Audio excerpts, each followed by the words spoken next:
Iguana yang di habitat aslinya hidup di pohon sepanjang daerah aliran sungai ini aktif saat siang hari.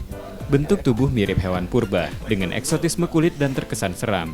Ternyata banyak disukai warga Palembang terutama milenial.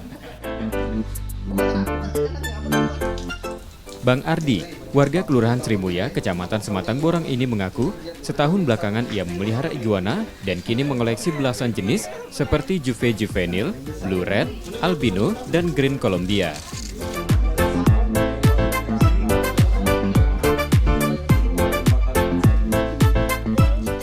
Selain unik, reptil ini jinak, bisa menjadi sahabat untuk menghilangkan penat.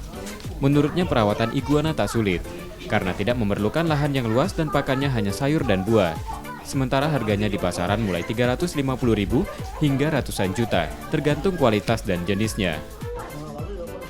Awal mulanya itu sebenarnya dari miara ular pertama kali. Cuma karena sudah menikah anak kecil, maka hobi reptil diganti jadi iguana. Kenapa suka iguana? Iguana ini menarik karena yang pertama dari corak warnanya dan setiap tahapan mutasi itu berbeda-beda.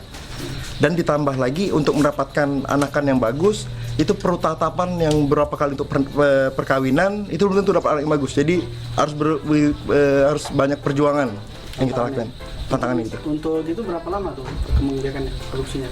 Kalau untuk produksi iguana sendiri itu 1 tahun sekali. Biasanya di bulan Juli dan Juni, itu masa musim kawin dia. Dan untuk 1 ekor indukan itu dari 30 sampai 90 telur dihasilkan. Itu kayak gitu. Jadinya biasanya yang hidup? Biasanya itu tergantung dari kita. Kalau rata-rata kita menggunakan inkubatornya sendiri untuk memastikan agar itu tetap semuanya jadi kayak gitu.